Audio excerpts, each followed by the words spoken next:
특히 을 갖고 있을 경우가 10에서 36%에서 나타날 수 있으며 오십견 치료에 있어서 있는 환자들은 더 긴 유병 기간과 함께 주의를 요합니다.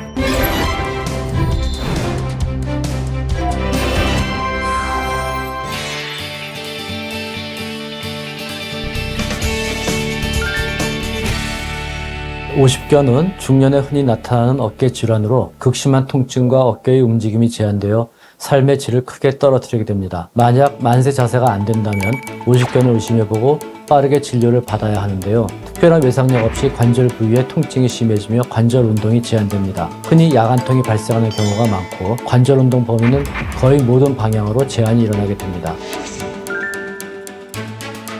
오십견은 동결건이라고도 하는데 건강보험 심사평가원 자료에 따르면 어깨 병변으로 병원을 찾는 환자는 2015년 약 200만 명에서 2019년 236만 명으로 약 20% 늘었다고 합니다. 통계를 통해 직업군을 살펴보면 팔을 많이 쓰는 육체적 노동자들보다 앉아서 일하는 사람들에게 더 많이 발생하는 것으로 보고되고 있는데요. 의학적으로는 어깨를 많이 사용하는 것보다 중년의 연령대, 당뇨와 심혈관 질환과 전신 상태가 발병과 이후에 더 영향을 미치는 것으로 알려져 있습니다.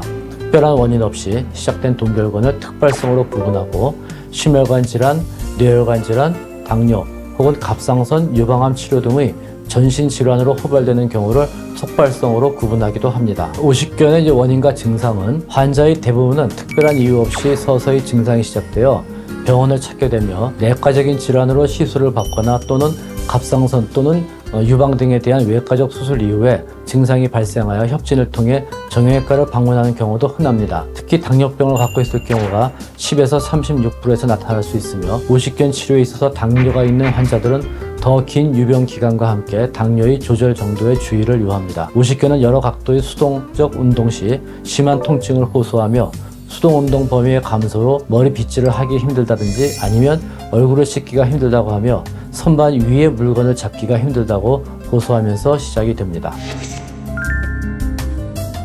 오십견은 관절을 싸고 있는 주머니에 염증이 생기고 주변 조직이 딱딱해져서 어깨가 굽고 운동 범위가 줄어드는 질환으로 시간이 지나면 저절로 낫는다고 오해하는 사람도 많습니다. 문제는 이 기간이 2년 정도로 길다는 점인데요. 극심한 통증을 견디기도 어렵습니다. 적절한 치료가 이루어지지 않으면 통증으로 인해 어깨 사용량이 줄어들면서 관절 운동 범위가 축소돼 반대쪽 어깨에도 오십견이 나타날 수 있습니다. 오십견 치료는 통증 조절과 감소된 운동 범위를 회복시켜주기 위한 약물요법과 운동요법, 수술 등이 있으며 약물요법으로는 비스테로이드성 항염증제와 국소 마취제 등을 사용하여 통증을 줄일 수 있습니다. 운동요법으로는 어깨 관절의 움직임을 늘려주는 운동을 지속적으로 실시하는데 이때 물리치료나 충격파 치료 등을 병행하여 효과를 얻을 수 있습니다. 약물요법, 운동요법으로도 효과가 없다면 마취하 관절 수동술이나 관절 내시경을 사용하여 관절의 오므라든 부분을 늘려주는 수술을 고려해 볼 수 있는데 최근에 발전된 기술로 수술 상처가 거의 없고 굳은 부분만 정확히 늘려주기 때문에 회복기간이 짧다는 장점도 있습니다. 또 수술 당일부터 자유롭게 움직이고 가벼운 운동도 시작할 수 있습니다. 평소 어깨를 움직일 때 통증이 있다면 일단 오십견을 의심하게 됩니다. 단순히 나이가 들어서 생긴 오십견이라고 자가 진단을 내려 병을 키우는 경우가 많은데 발병 처음부터 통증이 심하게 나타나지 않기 때문에 검사를 미루다가 치료 시기를 놓치는 경우가 많습니다. 노년기의 어깨 통증은 단순 근육통이거나 오십견이 많을 것 같지만 실제로 회전근개 파열이 가장 많습니다. 회전근개 파열이 생기는 원인은 다양하지만 그 중에서도 노화로 인한 퇴행성 변화가 가장 흔하게 발생하며 중장년층이나 청년층의 경우 무리한 활동이나 외상에 의한 부상도 원인일 수 있습니다. 오십견과 회전근개 파열의 쉬운 감별 방법은 아픈 팔의 운동 범위를 아프지 않은 팔의 운동 범위와 구별하는 것입니다. 오십견은 말 그대로 어깨가 얼어있는 것처럼 어떤 방향으로 팔을 움직여도 아프고 어깨가 굳어져서 운동 범위가 감소되어 있습니다. 회전근개 파열은 통증은 있으나 아프지 않은 팔로 도와서 올리면 어느 정도 올라가게 됩니다. 노인들의 경우 회전근개 파열이 진행되면서 오십견이 동반되는 경우가 많기 때문에 두 질환을 명확하게 구분짓기가 쉽지는 않은 특징이 있습니다.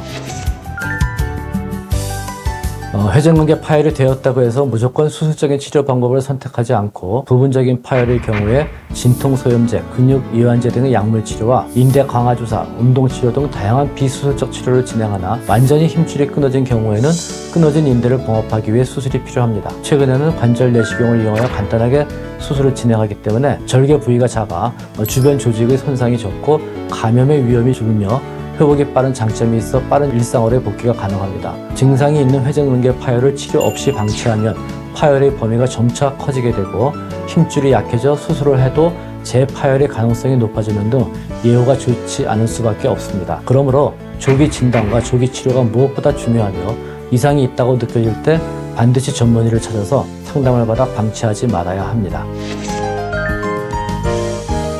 조기에 치료를 받지 않고 방치하여 어쩔 수 없이 큰 수술을 받아야 하는 환자들이 있습니다. 어깨 통증이 있다면 정형외과 전문의를 찾아 적절한 치료를 받아야 합니다. 어깨에 부담을 주는 자세 피하기, 옆으로 누워서 자면 어깨 관절을 압박해 부담을 주므로 바르게 누워서 자는 습관이 필요합니다. 주기적인 스트레칭이나 어깨 근육을 풀어주는 운동을 통해서 관절이 굳지 않게 해야 하고요. 2주 이상 통증이 지속된다면 병원 방문, 특별히 다치지 않은데도 어깨가 아프거나 움직임이 필요하다면 진료를 받는 것이 좋겠습니다.